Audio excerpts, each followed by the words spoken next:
जय श्री श्याम दोस्तों, हारे के सहारे की जय हो।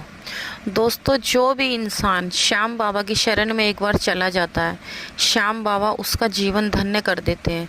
बाबा श्याम उसकी ज़िंदगी खुशियों से भर देते हैं। चाहे किसी इंसान के नसीब में कुछ ना भी हो, आपके हाथों की लकीरों में जो नहीं भी है वो भी श्याम बाबा उसे देते हैं। बस ज़रूरत है तो सिर्फ आपके भाव की। बाबा ये नहीं कहते कि मुझे अच्छा अच्छा भोग लगाओ, मुझे महंगा महंगा चढ़ावा चढ़ाओ। बाबा को कुछ नहीं चाहिए, बाबा को सिर्फ और सिर्फ आपका भाव चाहिए। बाबा तो इंसान के भाव के भूखे होते हैं। अगर आप एक बार श्रद्धा और भाव से बाबा का नाम जप कर लोगे तो बाबा आपके ऊपर इतनी असीम कृपा करेंगे कि आप सोच भी नहीं सकते। बाबा के नाम जप में वो शक्ति है जो नामुमकिन को भी मुमकिन कर देती है। अगर जो इंसान चाहे वो कितना भी परेशान हो, उसकी लाइफ में कितनी भी परेशानी हो, बस वो एक बार दिल से बाबा पर विश्वास करके बाबा के दरबार चला जाए और बाबा पर सब कुछ छोड़ दे तो बाबा उसकी ज़रूर सुनते हैं। बाबा उसकी ज़िंदगी बदल के रख देते हैं। तो दोस्तों, आज मैं एक ऐसी महिला की कहानी शेयर करूंगी आपके साथ जिसे सुनकर आपका रोम रोम खड़ा हो जाएगा। आप कहोगे कि श्याम बाबा ऐसे कैसे भी कर सकते हैं, श्याम बाबा ऐसे ऐसे चमत्कार करते हैं। कुछ लोगों को लगता है कि श्याम बाबा इतनी छोटी छोटी बातें भी सुनते हैं। तो हाँ दोस्तों, आप एक बार श्याम बाबा को अपना मान के देखो, एक बार उन्हें अपने दिल की हर बात बताकर देखो। बाबा आपकी छोटी से बड़ी हर बात सुनेंगे। बाबा श्याम सबकी सुनते हैं। तो दोस्तों, आज जो इस महिला की मैं कहानी शेयर करने जा रही हूँ वो दिल्ली की रहने वाली हैं। उनका नाम उषा है। कहानी शुरू करने से पहले दोस्तों, जो भी लोग नए हमारे चैनल से जुड़ रहे हैं, सबसे पहले वो हमारे चैनल को सब्सक्राइब कर बेल आइकन को प्रेस कर लें, क्योंकि हम लेकर आते हैं अपने चैनल पर श्याम बाबा से जुड़ी जानकारियाँ, श्याम बाबा के सत्य चमत्कार और बाबा श्याम के सत्य अनुभव। और आप भी हमारे वीडियोस को ज़्यादा से ज़्यादा आगे शेयर कीजिए ताकि और लोग श्याम बाबा की कृपा पा सकें, बाबा श्याम का आशीर्वाद पा सकें। तो चलिए दोस्तों, शुरू करते हैं। ये जो उषा जी हैं, उषा जी बताती हैं ये काफ़ी गरीब परिवार से हैं। ये जब इनकी शादी नहीं हुई थी, ये 2 बहन भाई थे। इनके माता पिता काफ़ी गरीब हैं। इनके जो पिताजी हैं वो हमेशा दारू में टुल रहा करते थे, वो नशे में धुत रहा करते थे।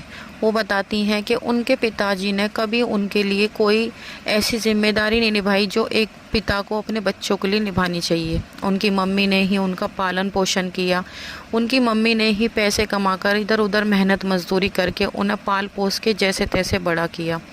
अगर वो जैसे पैसे कमा के लाती तो वो घर में से पैसे चुरा कर ले जाते, जाकर दारू पी लेते।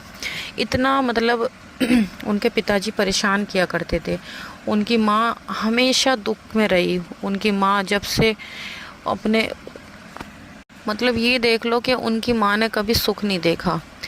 देखते ही देखते जब ये बड़ी हो जाती हैं उषा जी, इनकी माँ जैसे तैसे करके इधर उधर से कर्जा पानी करके और अपनी मेहनत मजदूरी की कुछ जमा पूंजी बचा करके अपनी बेटी की शादी कर देते हैं। पर वो कहते हैं ना दोस्तों, जिसकी जड़ें कमज़ोर हो ना, उस पेड़ पे फूल भी ठीक से नहीं आते। वही कुछ उषा जी के साथ हो रहा था। उषा जी की शादी उनकी मम्मी ने कर दी। उषा जी बताती हैं कि मेरी माँ ने तो दुख देखे ही देखते, कभी कभी तो मुझे ऐसा लगने लग जाता था कि मेरी माँ ने कभी सुख देखा, ना मैंने कभी सुख देखा। ना जाने हमने ऐसे कौन से पूर्व जन्म में कर्म करे हैं जिनका फल हमें आज भोगना पड़ रहा है। वो बताती हैं कि जब से मैं इस घर में आई, उन्होंने कभी अपने ससुराल में सुख का एक घूंट पानी भी नहीं पिया। वो बताती हैं कि उनके ससुराल में उनके एक जेठ जेठानी और उनकी सास थी और उनके ससुर नहीं थे। और जो उनकी सास थी, उन्होंने कभी उन्हें अपना नहीं माना, क्योंकि उषा जी एक थोड़ी गरीब परिवार से थी। और जो उनकी जेठानी थी वो ज़्यादा हाई क्लास से नहीं थी, पर वो ठीक ठाक घर से थी। अब उनकी सास जो है हमेशा उनके पति को भड़काती, उन्हें कहती कि इसे मार, इसे पीट, इसे गालियाँ बक, और ख़ुद भी गंदी गंदी गालियाँ बकती, उनके साथ बुरा व्यवहार करती। उनके पति ऐसे थे, वो बताती हैं कि जैसे उनकी सास उनको भड़काती, वो उनके कहने में आकर उनको बहुत ज़्यादा पीटते, मारते, उनके साथ बुरा व्यवहार करते। देखते देखते जब उनकी शादी को 1 साल बीत चुका था, उनके एक बेटा हुआ। उषा जी बताती हैं कि जिस वक्त वो प्रेग्नेंट थी उस वक्त भी उनको बख्शा नहीं गया। उनके हस्बैंड ने उनको बहुत ज़्यादा बेल्टों से मारा पीटा करते थे, पर वो फिर भी दुख सहती रही। वो बताती हैं जब उनका बेटा हुआ उनके पति ने जब भी उन पे कोई रहम नहीं खाया, अपनी माँ के कहने में आकर, वो करीब 8 दिन की जच्चा थी, वो बताती हैं मैं जच्चा थी, जब भी उनके पति ने उन पर तरस नहीं खाया, उनको बहुत बुरी तरह से मारते पीटते। एक दिन वो अपने दरवाजे में खड़ी थी सुबह के टाइम, जब उनके पति ड्यूटी चले गए थे, तो उनके एक पड़ोस की ऐसी, उनके जो पड़ोस में रहती हैं, वो बताती हैं कि वो मुझसे कहने लगी कि तू किसी भगत को दिखा ले, तेरा पति तुझे इतना ज़्यादा मारता है पीटता है। क्योंकि आस पड़ोस वालों को सबको पता था कि इसके मेरे साथ कैसा व्यवहार होता था। लेकिन मैंने फिर भी कहा कि नहीं, मुझे ऐसा कुछ नहीं करवाना, जो भी करेंगे भगवान करेंगे। वो भगवान पे, उषा जी शुरू से ही भगवान पर बहुत ज़्यादा विश्वास रखती थी। वो कहती थी जो भी करेंगे भगवान ही करेंगे। एक दिन वो घर में अकेली थी, काम कर रही थी, उनके पति ड्यूटी चले गए थे और उनकी सास ऐसे ही कहीं बाहर घूमने गई थी, घर में कोई नहीं था। तो वो बताती हैं कि उनकी चाची सास आई, उनको भी उनकी सास का पूरा व्यवहार पता था कि वो कैसी है, वो बहुत अच्छे से जानती थी। वो घर आई, घर आकर ऐसे ही मुझसे बातें करने लगी। मैंने चाय पानी के लिए पूछा, उन्होंने मना कर दिया। फिर वो कहने लगी कल मैं खाटू श्याम जी जा रही हूँ। तो मैंने कहा अच्छा चाची जी, कहाँ पर है ये मंदिर, कौन है खाटू श्याम जी? तो उन्होंने मुझे सारी बात बताई कि ऐसे ऐसे खाटू श्याम बाबा हैं और वो हारे के सहारे हैं और हम उन्हें बहुत मानते हैं, अगर तू चाहे तो तू भी चल सकती है। तो मैंने कहा कि चाची आपको मेरी परिस्थिति पता है, मैं कैसे जाऊंगी, पर आप मेरा एक काम कर देना, अगर ऐसी बात है तो मुझे वहाँ से एक छोटी सी बाबा की तस्वीर ला देना। तो चाची सास ने कहा कि ठीक है। वो खाटू श्याम जी गई और वहाँ से उन्होंने एक छोटी तस्वीर ला करके मुझे दे दी। जब उन्होंने मुझे वो तस्वीर ला के दी तो मैं श्याम बाबा को देखती ही रह गई और मैंने श्याम बाबा को अपने घर के मंदिर में बिठाया।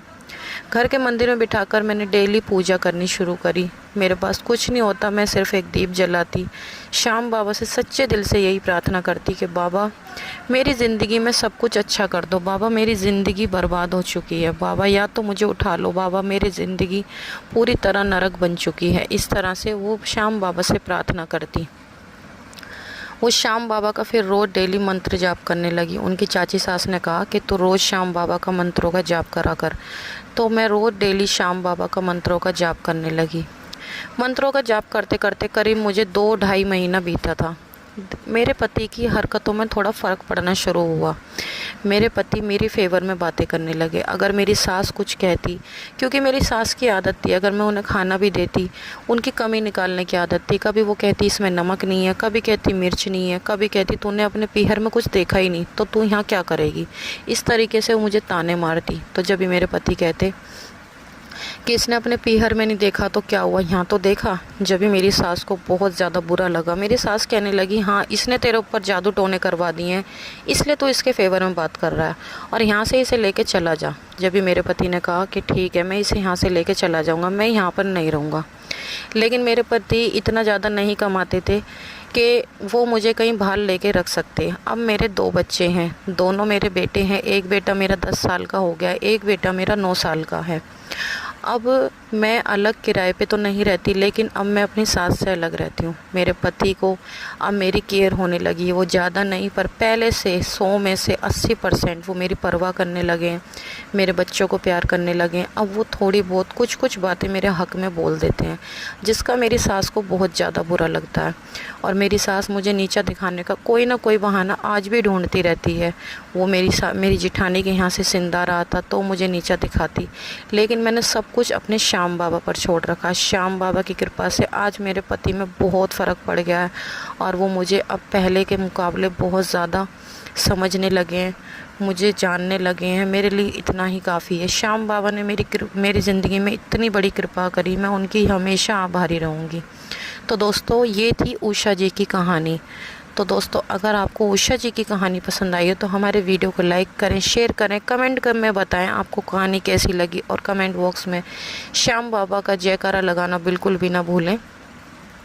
कल मिलते हैं एक और नई सत्य कहानी के साथ। और जाते जाते एक बात और दोस्तों, चाहे किसी भी इंसान की ज़िंदगी में कितना भी बड़े से बड़ा दुख आ जाए, वो एक बार, सिर्फ एक बार मेरे कहने से श्याम बाबा के दर्शन ज़रूर करें, उनका नाम ज़रूर लें और देखना आपकी ज़िंदगी कैसे पलट के रख जाएगी। तो चलिए दोस्तों कल मिलते हैं एक और नए वीडियो के साथ। जब तक के लिए सभी भक्तों को जय श्री श्याम।